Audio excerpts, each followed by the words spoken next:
الحمدللہ رب العالمین والصلاة والسلام علی سید الانبیاء والمرسلین اما بعد فاعوذ باللہ من الشیطان الرجیم بسم اللہ الرحمن الرحیم۔ الحمدللہ الہادی پروگرام میں مراقبہ کے بارے میں کلام چل رہا تھا۔ مراقبہ تصوف کی اصطلاح میں یوں کہہ لیجیے آپ کہ اس چیز کا نام ہے کہ انسان ہم وقت یہ تصور قائم رکھے کہ اللہ تعالیٰ مجھے دیکھ رہا ہے، میرے ہر چیز پر واقف ہے، آگاہ ہے، خبردار ہے۔ تو نفس کو اس خوف میں مبتلا کرنا کہ تجھے اللہ تعالیٰ دیکھ رہا ہے اور یہ بہت بڑی بے حیائی ہوگی کہ اللہ تعالیٰ کی نگاہوں کے سامنے انسان خطا کرے، اس کو مراقبہ کا نام دیتے ہیں۔ آسان الفاظ میں اور یوں سمجھ لیں کہ انسان کو چاہیے کہ ہر وقت اللہ تعالیٰ کے دیکھتے رہنے کے تصور کو اپنے ذہن میں حاضر رکھے، اس سے وہ خطاؤں اور گناہوں سے بچے گا اور نفس میں شرم و حیا پیدا ہوگی اور بہت سارے گناہ اس سے دور ہو جائیں گے۔ اس سلسلے میں کچھ آیات ذکر کی تھیں اور اب حدیث جبرائیل پر کلام چل رہا تھا، اور ہم یہاں تک پہنچے تھے کہ جب نبی کریم صلی اللہ علیہ وسلم نے ان کے سوال کہ اسلام کیا ہے کے جواب میں چند باتیں بیان فرمائیں تو جبریل امین نے جواب میں کہا کہ آپ نے سچ فرمایا۔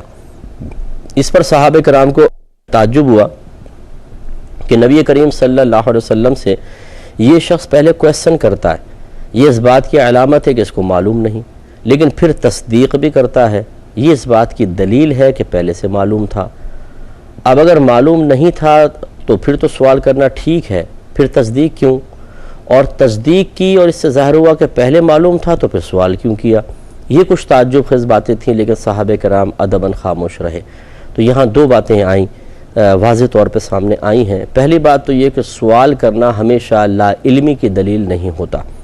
جیسے بعض جہالا ہے کہ جو نبی کریم صلی اللہ علیہ وسلم کی علم کی کمی کو ظاہر کرنے کے لیے کہ دیکھو اگر اللہ کے نبی کو علم ہوتا تو پوچھتے ہی کیوں، یہ غلط بات ہوتی ہے۔ ہمیشہ پوچھنا یہ کم علمی کی دلیل نہیں ہوتا۔ اللہ تبارک و تعالیٰ نے کئی مقامات پر اپنے نبیوں سے سوال کیے ہیں، فرشتوں سے سوال فرماتا ہے، تو کیا مطلب ہے کہ اللہ تعالیٰ کو معلوم نہیں؟ اسی طریقے سے ہم بھی بعض اوقات امتحان لینے کی غرض سے کتنی مرتبہ اپنے شاگردوں سے سوال کرتے ہیں، تو کہ اس بات کی دلیل ہوتی ہے کہ استاد کو بھی معلوم نہیں؟ تو یہ جہالت کی بات ہے کہ نبی کریم صلی اللہ علیہ وسلم کے بارے میں گمان کرنا کہ آپ نے اگر کسی سے سوال کیا ہے، مثلا کسی نے دروازہ بجایا، آپ نے پوچھا کون، تو فوراً یہ کہنا کہ دیکھو اگر سرکار کو پتہ ہوتا کہ دیوار کے پیچھے کون ہے تو کبھی بھی سرکار سوال نہ کرتے۔ تو یہ اس بات کی دلیل نہیں ہوتی۔ بعض اوقات انسان ایک رسمی طور پہ کام کر رہا ہوتا ہے، رواج کے مطابق عمل کرنا چاہتا ہے۔ اگر سرکار صلی اللہ علیہ وسلم ہر چیز کو ظاہر فرما دیتے، کوئی باہر کھڑا ہوتا اور سرکار فرماتے فلاں کھڑا ہے، اس کو بہت زیادہ سرکار عام کر دیتے، تو پھر تو کفار ان چیزوں کو دیکھ کر اور زیادہ ایمان لے آتے، جلدی ایمان لے آتے۔ اور یہ غیبی معاملات ہوتے ہیں، بہت ساری چیزیں ایسی ہوتی ہیں کہ انسان کو چھپا کر رکھنے کا ہی حکم ہوتا ہے۔ انبیاء علیہ السلام کو بھی حکم ہوتا ہے کہ ان چیزوں کو ظاہر نہ کریں، کیونکہ یہ بھی ایک امتحان بنتا ہے۔ یہی تو وجہ ہے کہ بہت سارے کفار کا قول قرآن عظیم میں منقول ہے کہ یہ ہم ان پر ایمان کیوں لے کر آئیں، یہ تو ہماری طرح بشر ہیں۔ نوح علیہ السلام کے بارے میں ایسے فرمایا، نبی کریم صلی اللہ علیہ وسلم کے بارے میں بھی ایسے، یہ تو ہماری طرح بشر ہے۔ اگر سرکار ہر چیز کے بارے میں بتاتے رہتے تو پھر یہ مطلب ان کے ذہن میں یہ خیال تو نہ آتا کہ ہماری طرح بشر ہے، بلکہ وہ کہتے ہیں ہم سے کامل بشر ہے، اور پھر وہ ایمان کی طرف جلدی مائل ہو جاتے۔ تو اللہ تعالیٰ نے امتحان کی غرض سے بہت سارے ایسے معاملات کہ جو نبی کریم صلی اللہ علیہ وسلم کے ساتھ وابستہ تھے یا کمالات اور فضائل، ان کو ظاہر کرنے کی اجازت مرحمت نہیں فرمائی، تاکہ لوگ ان کو دیکھ کر اگر ایمان لے آئیں گے تو پھر امتحان اور آزمائش کہاں رہی۔ اس لیے اس طرح کے معاملات ہوئے ہیں۔ تو بہرحال نبی کریم صلی اللہ علیہ وسلم پر اس طریقے سے علمی کمی کے بارے میں طعنہ زنی کرنا قطعاً غیر مناسب ہے، اور اس طرح کبھی بھی نہیں کرنا چاہیے۔ دوسری بات یہ ہے کہ سوال کیا، سرکار صلی اللہ علیہ وسلم نے جواباً ارشاد فرمایا، صحابہ کرام دیکھ رہے ہیں، لیکن کوئی بھی بیچ میں کود نہیں رہا، روک نہیں رہا، سوال نہیں کر رہا، بلکہ خاموشی سے سب دیکھ رہے ہیں۔ تو یہ بھی ایک ادب اور احترام ہوتا ہے کہ جب کوئی علمی گفتگو چل رہی ہو تو کم علم لوگوں کو چاہیے کہ بالکل خاموش رہیں، وہ اس گفتگو میں مداخلت نہ کریں۔ اگر علماء کے درمیان کوئی کلام چل رہا ہو تو وہ انہی کے درمیان رہنا بہتر ہوتا ہے، تھرڈ پارٹی کو اجازت نہیں ہوتی کہ وہ اس میں انوالو ہو جائے۔ تو ایک تو ایسا ہوتا ہے کہ ہمارے سامنے کوئی چیز ہو رہی ہو، جیسے صحابہ کے سامنے ہو رہی ہوتی ہے، ایک ایسا ہوتا ہے کہ علماء کے درمیان گفتگو ہے لیکن ہمارے سامنے نہیں ہو رہی ہوتی، وہ ہمیں پتہ چلتی ہے بعد میں، تو پھر بھی عوام الناس کو اس بات کا اختیار نہیں ہے کہ علماء کے درمیان ہونے والی کوئی بحث ہے، کوئی گفتگو ہے، اس میں خود اپنی کسی رائے کا اظہار کرے، یہ قطعاً غیر مناسب ہے۔ تو میں ان متبعین سے گزارش کرتا ہوں جو کسی بھی عالم دین، کسی مفتی صاحب سے، کسی مقرر صاحب سے، کسی مناظر صاحب سے وابستہ ہیں کہ اگر دو صحیح العقیدہ علماء ہیں، ان میں آپس میں کسی بات پر بحث چل رہی ہے تو وہ علماء کے درمیان ہی رہنے دی جائے۔ ایسا نہ کیا جائے کہ آپ اپنے کسی بڑے کی محبت میں اپنی علمی مطلب کمی کے باوجود دوسرے عالم پر اٹیک کرتے ہوئے نظر آئیں۔ اس میں یاد رکھیں کہ آپ کی آخرت کی تباہی اور بربادی ہے، ایسا ہرگز نہ کریں۔ بڑے اگر گفتگو کر رہے ہیں تو انہیں کرنے دیں، بلکہ اس کو ختم کروانے کی کوشش کر سکتے ہیں تو کریں، کہ اگر بالفرض آپ یہ سمجھتے ہیں کہ اس کے کچھ مضر اثرات معاشرے پر مرتب ہوں گے تو اس کو ہوا نہ دیں، اس کو بڑھنے نہ دیں، بلکہ کم کرنے کی کوشش کریں۔ لیکن آج کل یہاں پر صورتحال یہ ہے کہ جہاں ایک گلی محلے میں مسئلہ ہوتا ہے اور اسے پورے ورلڈ وائڈ اس مسئلے کو کھڑا کر دیا جاتا ہے، سوشل میڈیا پر اس چیز کو ہائی لائٹ کیا جاتا ہے، لوگوں سے رائے طلب کی جاتی ہیں، گروپس بنے ہوئے ہیں واٹس ایپ وغیرہ پر، اس میں وہ چیزیں ڈال کے کمنٹس طلب کیے جاتے ہیں کہ بتائیے جی آپ کا اس بارے میں کیا خیال ہے۔ جس کو نہیں بھی پتہ ہوتا اس کے سامنے جب وہ رکھتے ہیں تو کہتے ہیں پہلے بات تو بتاؤ ہوا کیا ہے۔ اب وہ پوری تفصیل بتاتے ہیں۔ اچھا، تفصیل بتاتے ہوئے جو ہمارے پسند کا عالم ہوگا اس کے ویک پوائنٹ بالکل نہیں بتائیں گے، دوسرے کے بتاتے رہیں گے۔ اس طرح سامنے والوں کو غلط فہمی میں مبتلا کر کے ان سے کمنٹس لیے جائیں گے اور ان کے کمنٹس کو پھر مس یوز کیا جائے گا۔ یہ چیزیں آج کل بہت زیادہ چل رہی ہیں اور مسلمانوں کے درمیان رائج ہیں، اس سے ہمیں اجتناب کرنا چاہیے۔ اور میں ایسے بہرحال اگر کوئی مطلب سنے تو اچھی بات ہے، نہیں سنے تو پھر ہمارا کام تو خیر بتانا ہے۔ بہت سے ایسے ہوتے ہیں جو اس قسم کی نصیحتوں کو سن کر فوراً نظر انداز کر دیتے ہیں کہ نہیں ہم تو نہیں مانتے، آپ کی مرضی ہے، لیکن ایسا ہرگز نہ کریں ورنہ آپ کی آخرت کو شدید نقصان ہے۔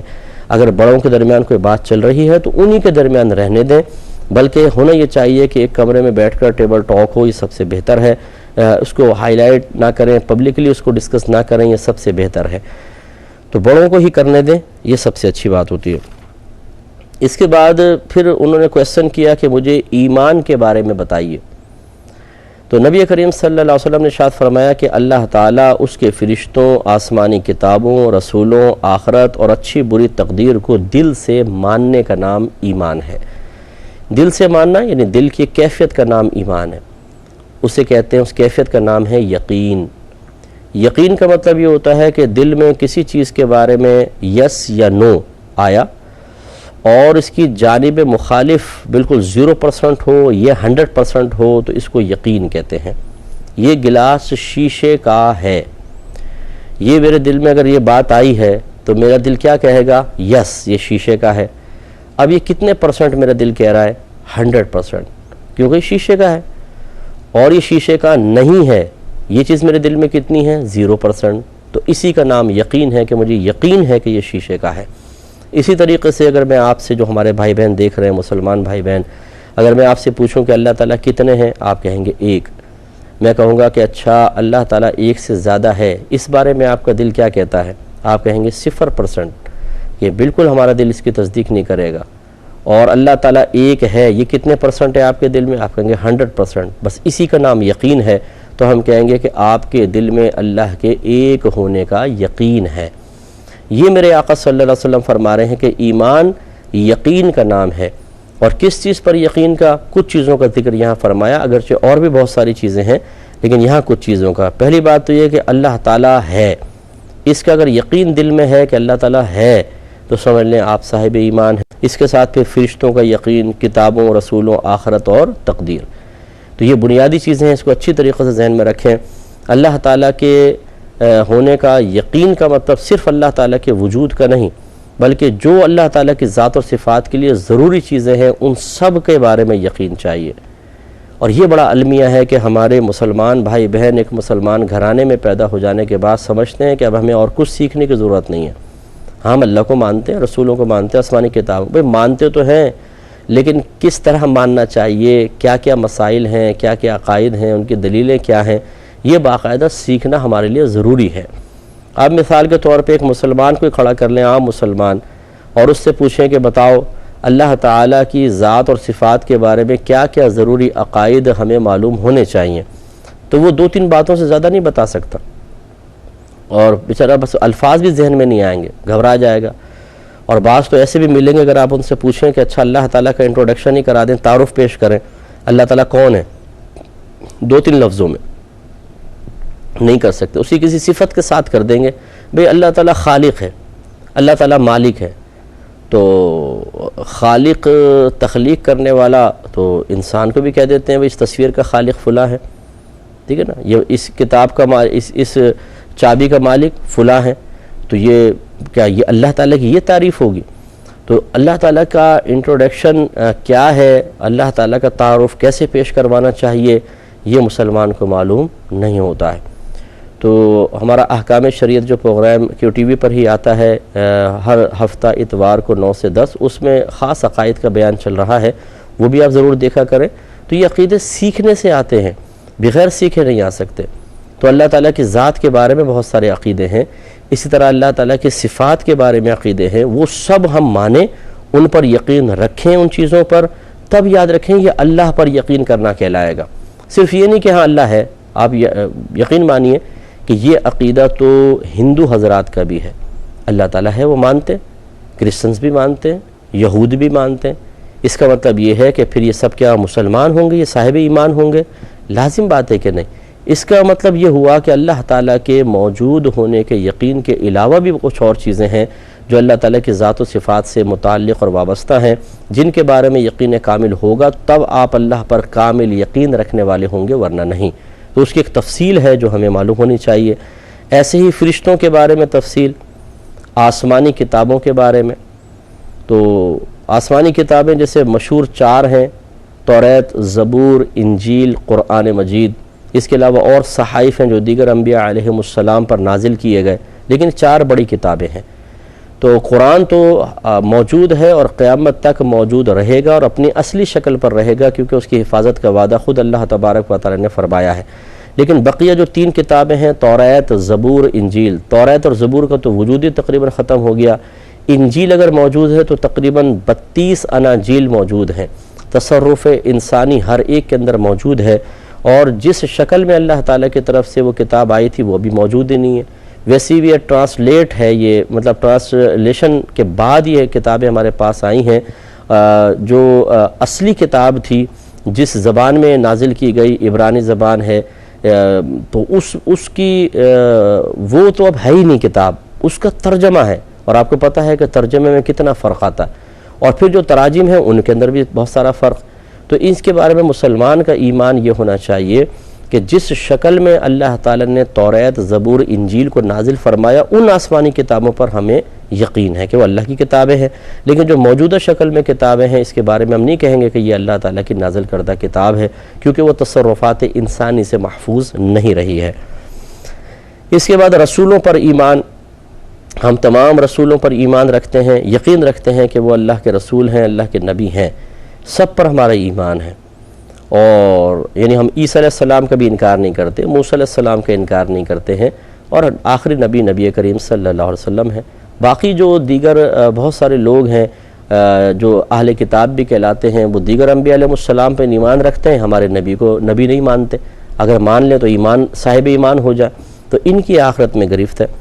اسی طریقے سے آخرت پر یقین کہ ہمیں مرنا ہے، مرنے کے بعد ایک برزخ کی زندگی ہے، پھر میدان محشر میں اٹھایا جائے گا، وہاں حساب و کتاب ہوگا، پھر اللہ تعالیٰ اپنے فضل و کرم سے کسی کو جنت میں داخل کرے گا، کسی کو اپنے عدل و انصاف سے جہنم میں ڈال دے گا۔ ان تمام امور کا یقین رکھنا ضروری ہے۔ اس کے بعد تقدیر ہے۔ تقدیر اللہ تعالیٰ کے فیصلے کو کہتے ہیں جو اس نے ازل سے ہی ہمارے بارے میں فرما دیا۔ تو کون کب پیدا ہوگا، کب مرے گا، کیا کھائے گا، کیا پیے گا، کتنے سانس لے گا، کس سے اس کی شادی ہوگی، کتنے بچے ہوں گے، وغیرہ وغیرہ، سب باتیں جو ہے یہ مقرر شدہ ہیں۔ ہمارا اس پر ایمان ہونا چاہیے کہ تقدیر ہے۔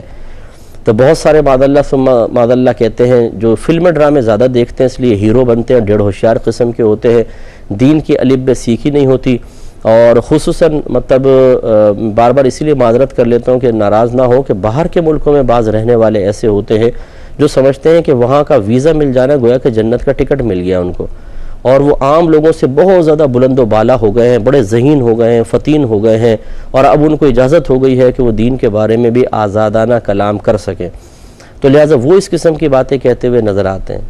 ہر باہر کا رہنے والا ایسا نہیں ہے، چند ایک کے بارے میں عرض کر رہا ہوں کہ جو وہاں رہنے کے بعد وہاں کی نیشنلٹی حاصل کرنے کے بعد ایک عجیب تکبر میں مبتلا ہو کر کہتے ہیں جی میں کسی تقدیر وقدیر کو نہیں مانتا، انسان اپنی تقدیر خود بناتا ہے۔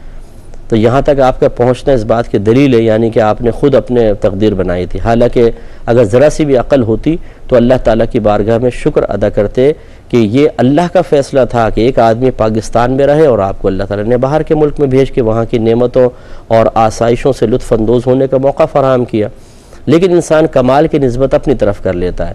اس قسم کے جو ڈیڑھ ہوشیار لوگ ہیں ان کو پتہ اس وقت چلے گا جب موت کا جھٹکا لگے گا۔